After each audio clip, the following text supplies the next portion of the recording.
आप इतने सारे फेल अटेम्प्ट्स के बाद क्या कभी ऐसा फील नहीं हुआ कि अब प्रेशर बहुत ज़्यादा हो रहा है, अब गिव अप कर देना चाहिए? ये सवाल मेरे दिल के बहुत करीब है। जब आप एक लड़की होते हो, एक ऐसे ऑर्थोडॉक्स फैमिली से जहां 22 साल में आपकी शादी कर दी जाती हो, आप इंडिया के एक बहुत ही बैकवर्ड हिस्से से बिलोंग करते हो और आपको इंग्लिश भी नहीं आती हो और आप घर के बाहर सिर्फ अपनी दीदी की जिद की वजह से पढ़ रहे होते हो और उस पर आप लगातार फेल पे फेल होते जाते हो।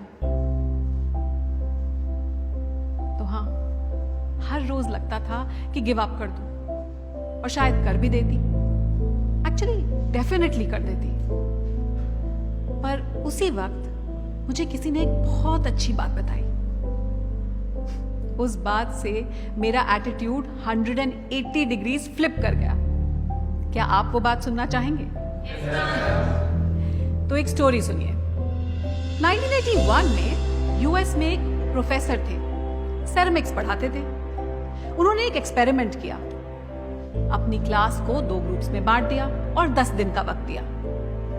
पहले ग्रुप को उन्होंने ये टास्क दिया कि वो सिर्फ एक परफेक्ट मटका बनाए, सिर्फ एक। और दूसरी ग्रुप को ये टास्क दिया कि वो जितने हो सके मैक्सिमम मटके बनाए और क्वालिटी की चिंता बिल्कुल ना करें। दोनों ग्रुप्स ने अपना काम शुरू किया।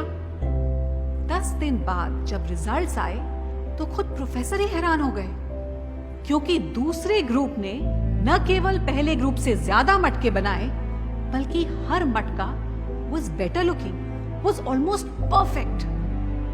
सब सोच रहे थे कि ये कैसे हो गया। आप जानते हो ये कैसे हुआ? क्योंकि पहला ग्रुप जो है वो सिर्फ इसी बात को लेकर अटका रहा कि एक मटका बनाना है, इसको परफेक्ट कैसे बनाएं। तो उन्होंने सारा टाइम परफेक्शन में ही गुजार दिया। जबकि दूसरे ग्रुप ने एक बार कोशिश की और बहुत बुरे मटके बनाए, पर उन्होंने उसको इंप्रूव किया और दोबारा कोशिश करके फिर से मटके बनाए। वो फेल हुए पर इंप्रूव करते रहे और ऐसे ही अपनी गलतियों से सीखते सीखते उन्होंने शानदार मटके बनाए। तो इसीलिए आप अपनी गलतियों से डरिए मत, भागिए मत। अपनी गलतियों से सीखिए, अपने फेलियर से सीखिए और आगे बढ़ते जाइए। और ये बहुत ही अच्छी बात है कि इस बात को बताने वाले शख्स हमारे साथ यहां मौजूद हैं। पर आप उनसे पहली बार मिलोगे ना तो लगेगा जिंदगी बहुत ही होपलेस है। पर Prakash sir, it worked for me. बेटा, यू वर लकी।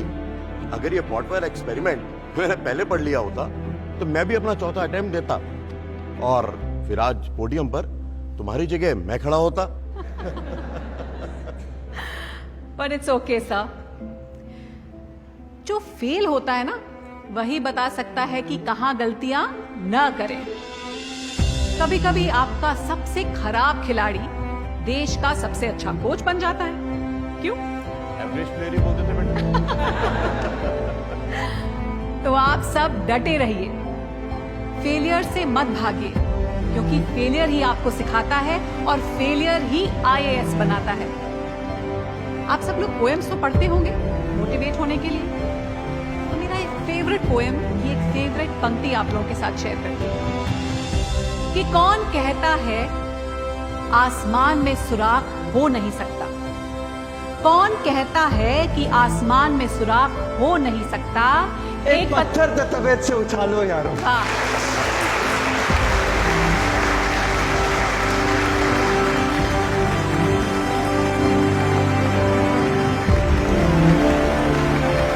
इसी के साथ मैं आपको कहूंगी all the best, don't give up. Thank you.